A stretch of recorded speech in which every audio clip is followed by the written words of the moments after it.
7.62 by 39 ARs and pistols coming right up on Eberhart Protection.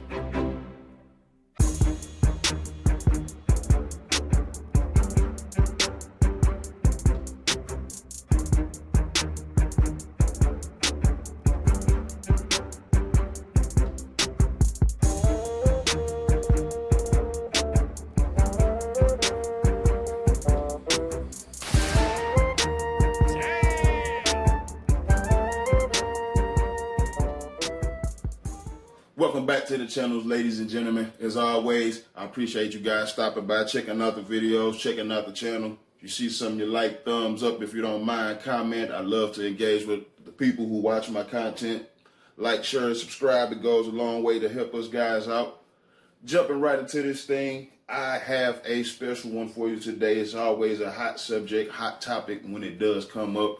7.62 by 39 AR-15 platform. Why or why not? To 7.62 or not to 7.62? That is the question. Right away, this isn't why this is better or why this is not better. This is simply why I would utilize this caliber on this platform, basically. And the number one reason being stopping power. It goes without saying.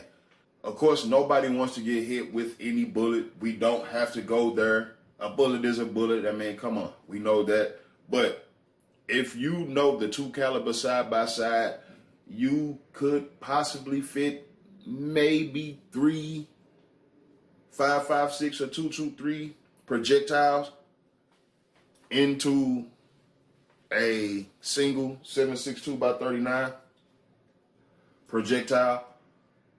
And we know definitely 2, maybe almost 2.5, just if you look at the typical weight, the grains, typical average weight grain, 55 being a 5.56 and 2.23, and 7.62 by 39 typically being 123 to 125.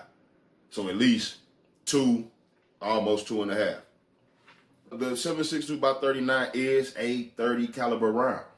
It actually is. Tons of stopping power there. Moving on from there, abundance of ammo. It's been around for a while. There are a lot of companies that produce 7.62 by 39. Not going to get into the steel and brass argument. That's an entirely different subject. It's a lot of 7.62 by 39 worldwide, and there is a lot of cheap 7.62 by 39, depending on your particular platform and what you will and won't run in your firearms. I know some manufacturers actually recommend not running steel, so just pay attention to what the manufacturer or your particular firearm does or doesn't recommend. Ammo costs, that'll be the third point. Like I said, a lot of cheap steel, so if you can shoot it, run it. Don't even gotta dwell on that too long, but it is what it is. Ballistic coefficient, 7.62 by 39, supposedly more efficient than the 5.56. And I guess quite a few other rounds. But that's just something that you can always test, and different variables will, I guess, end up with different results. You have to really have a really tight control group and to really test that out.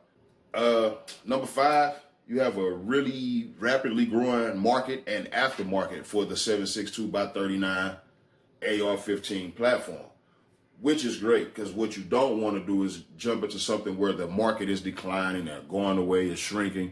You definitely don't want that. So it's a good thing there are a lot of companies that are getting into 7.62 by 39 AR-15 market. And that's the manufacturer of the firearms themselves and the manufacturing of aftermarket accessories or hammer springs and enhanced firing pins, things of that sort. So definitely a great thing. So you're going to have new products, new manufacturers, new innovations, new ideas. Yeah. Number 6, medium and large game hunting is unrestricted in quite a few areas, quite a few states. I know you can use a 30 caliber round for deer, I believe here in Missouri. So that's also a great thing. So if you have different firearms that take that round, I know they do offer a AR hunting period here in Missouri. They do offer a pistol hunting period. So, you know, kind of gray area depending on what you're using and what you're going with. Pistol, AR, AR, pistol. check with your local authorities and make sure you're abiding by all laws and rules, regulations, and restrictions. Definitely a great thing. And more importantly about that is the 7.62x39, that 30 caliber round has really good stopping power for a medium-sized game.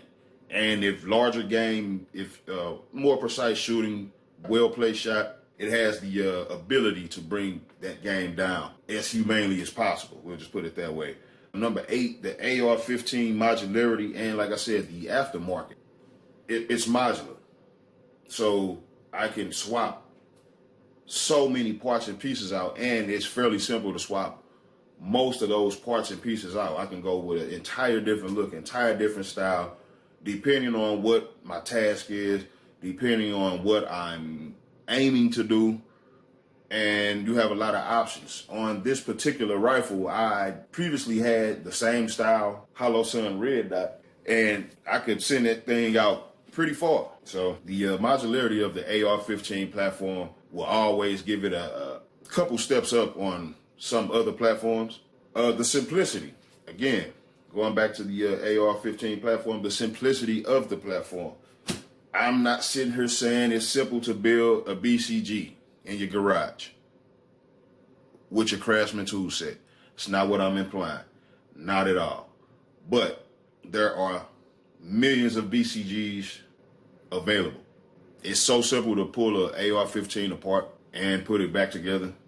If you do have mechanical skills, it's even simpler. You could go a little bit further, breaking down some of the smaller things. Nevertheless, the simplicity of the platform will also give it a leg up on a lot of various other platforms. Last but certainly not least, companies with products dedicated to function and reliability. Some companies make the enhanced firing pins, the hammer springs, various things, the magazines themselves. I know a lot of people complain about some magazines, and people have stories of magazines that feed well and others that don't. I run Pro Mag Blue Steel 30 round magazines, and they work flawlessly for me. I haven't had any issues from the magazines whatsoever. I did have a firing pin issue with the pistol. Replaced the firing pin, and that was it.